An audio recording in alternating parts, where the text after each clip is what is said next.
ಮಂತ್ರಿ ಮಾಲ್ಗೆ ಮತ್ತೆ ಬೀಗ ಜಡಿಯಲಾಗಿದೆ. ಬೆಂಗಳೂರಿನಲ್ಲಿರುವಂತಹ ಮಲ್ಲೇಶ್ವರಂ ಬಳಿಯ ಮಂತ್ರಿ ಮಾಲ್ಗೆ ಗ್ರೇಟರ್ ಬೆಂಗಳೂರು ಅಥಾರಿಟಿ ಮತ್ತೆ ಬೀಗ ಜಡಿದಿದೆ.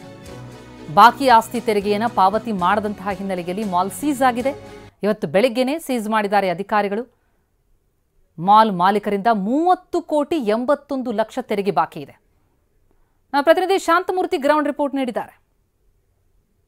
ಸಿಟಿ ಬೆಂಗಳೂರಿನಲ್ಲಿ ಆಸ್ತಿ ತೆರಿಗೆ ಪಾವತಿಸಿದ ಮಾಲ್ಗಳಿಗೆ ಬಿಸಿ ಮುಟ್ಟಿಸೋದಕ್ಕೆ ಜಿಬಿಎಸ್ ಸಜ್ಜಾಗಿರುವಂಥದ್ದು. ಅದರಲ್ಲೂ ಪ್ರತಿ ಬಾರಿ ಒಂದು ತೆರಿಗೆಯನ್ನು ಬಾಕಿ ಉಳಿಸಿಕೊಂಡು ಬೀಗವನ್ನು ಹಾಕಿಸಿಕೊಳ್ಳುವಂಥ ಮಂತ್ರಿ ಮಾಲ್ಗೂ ಕೂಡ ಇವತ್ತು ಜಿಬಿ ಅಧಿಕಾರಿಗಳು ಮತ್ತೆ ಬೀಗವನ್ನು ಜಡಿದಿದ್ದಾರೆ. ಸದ್ಯ ಗಮನಿಸ್ತಾ ಇದ್ದೀರಾ, ಇದು ಮಂತ್ರಿ ಮಾಲ್ನ ಪ್ರವೇಶ ದ್ವಾರಕ್ಕೆ ಬೆಳಗ್ಗೆ ಜಿಬಿ ಅಧಿಕಾರಿಗಳು ಬಂದು ಆ ಬೀಗವನ್ನು ಹಾಕಿ ಜೊತೆಗೆ ನೋಟಿಸನ್ನು ಕೂಡ ಅಂಟಿಸಿ ಹೋಗಿರುವಂಥದ್ದು.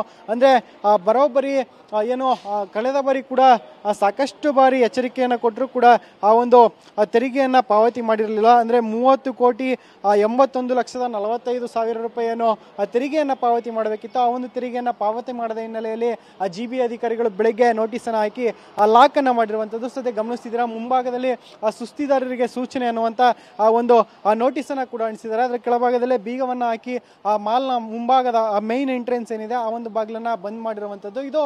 ಇದು 3-4ನೇ ಬಾರಿ ಈ ರೀತಿ ಜಿಬಿ ಅಧಿಕಾರಿಗಳು ಎಚ್ಚರಿಕೆಯನ್ನು ಕೊಡ್ತಾರೆ. ಪದೇ ಪದೇ ಇದೇ ರೀತಿಯಲ್ಲಿ ಎಚ್ಚರಿಕೆಯನ್ನು ಕೊಟ್ಟರು ಕೂಡ ಆ ಮಾಲ್ನ ಒಂದು ಆಡಳಿತ ಮಂಡಳಿ ಆ ಒಂದು ತೆರಿಗೆ ಬಾಕಿಯನ್ನು ಕೊಡ್ತಾ ಇಲ್ಲ. ಈ ಹಿನ್ನೆಲೆಯಲ್ಲಿ ಜಿಬಿ ಅಧಿಕಾರಿಗಳು ಮತ್ತೆ ಆ ಒಂದು ಏನು ಬಿಸಿ ಮುಟ್ಟಿಸುವಂತ ಕೆಲಸವನ್ನ ಮಾಡಿದ್ದಾರೆ. ಸದ್ಯ ಗಮನಿಸ್ತಾ ಇದ್ದೀರಾ, ಈಗಾಗಲೇ ಆ ಪರವಾನಗಿಯನ್ನ ಅಂದ್ರೆ ಈ ಒಂದು ಲೈಸೆನ್ಸ್ ಏನಿದೆ ಅದನ್ನು ಕೂಡ ನಾವು ಅಮಾನತು ಮಾಡ್ತಾ ಇದೀವಿ ಅನ್ನೋ ಒಂದು ಸೂಚನೆಯನ್ನ ಇಲ್ಲಿ ಜಿಬಿ ಅಧಿಕಾರಿಗಳು ಅಳವಡಿಕೆ ಮಾಡಿರುವಂತದ್ದು. ಸದ್ಯ ಮಾಲ್ ಲಾಕದ ಹಿನ್ನೆಲೆಯಲ್ಲಿ ಸಿಬ್ಬಂದಿ ಎಲ್ಲ ಕೂಡ ಆ ಮಾಲ್ನ ಮುಂಭಾಗದಲ್ಲೇ ಬೀಡುಬಿಟ್ಟಿದ್ದಾರೆ. ಜೊತೆಗೆ ಮಾರ್ಷಲ್ಗಳು ಹಾಗೆ ಪೊಲೀಸ್ ಅಧಿಕಾರಿಗಳು ಕೂಡ ಆ ಸ್ಥಳದಲ್ಲಿ ಬೀಡುಬಿಟ್ಟು ಯಾವುದೇ ರೀತಿಯ ಒಂದು ಅಹಿತಕರ ಘಟನೆ ನಡೆಯದಂತೆ ಮುಂಜಾಗ್ರತೆಯನ್ನು ವಹಿಸ್ತಿರುವಂಥದ್ದು. ಇನ್ನು ಗಮನಿಸ್ತಾ ಇದ್ರೆ ಆ ಮಾಲ್ನ ಮುಂಭಾಗದಲ್ಲಿ ಇದ್ದಂತಹ ಅಂಗಡಿ ಮುಂಗಟ್ಟುಗಳ ಕೂಡ ಕಂಪ್ಲೀಟ್ ಆಗಿ ಕ್ಲೋಸ್ ಮಾಡಿರುವಂಥದ್ದು. ಯಾಕಂದ್ರೆ ಪ್ರತಿ ಬಾರಿ ಏನೋ ತೆರಿಗೆಯನ್ನು ಕಟ್ಟಬೇಕು ಅಂತ ಸೂಚನೆಯನ್ನು ಕೊಡ್ತಾರೆ, ನೋಟಿಸ್ ಅನ್ನು ಕೊಡ್ತಾರೆ, ಆದ್ರೂ ಕೂಡ ಆಡಳಿತ ಮಂಡಳಿ ಎಚ್ಚೆತ್ತುಕೊಳ್ತಾ ಇಲ್ಲ. ಈ ಹಿನ್ನೆಲೆಯಲ್ಲಿ ಆ ಮಾಲ್ಗೆ ಈಗಲೂ ಕೂಡ ಬೀಗವನ್ನು ಜಡಿದು ಎಚ್ಚರಿಕೆಯನ್ನು ಕೊಡುವಂತ ಕೆಲಸವನ್ನ ಜಿಬಿ ಅಧಿಕಾರಿಗಳು ಮಾಡಿದ್ದಾರೆ. ಸದ್ಯ ಇನ್ನಾದ್ರೂ ಆಡಳಿತ ಮಂಡಳಿ ಅಂದ್ರೆ ಮಂತ್ರಿ ಮಾಲ್ನ ಆಡಳಿತ ಮಂಡಳಿ ಎಚ್ಚೆತ್ತುಕೊಂಡು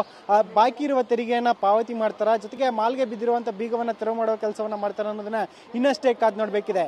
ಕ್ಯಾಮರಾ ಪರ್ಸನ್ ಅಶೋಕ್ ಜೊತೆ ಶಾಂತಮೂರ್ತಿ, ಟಿವಿ 9 ಬೆಂಗಳೂರು.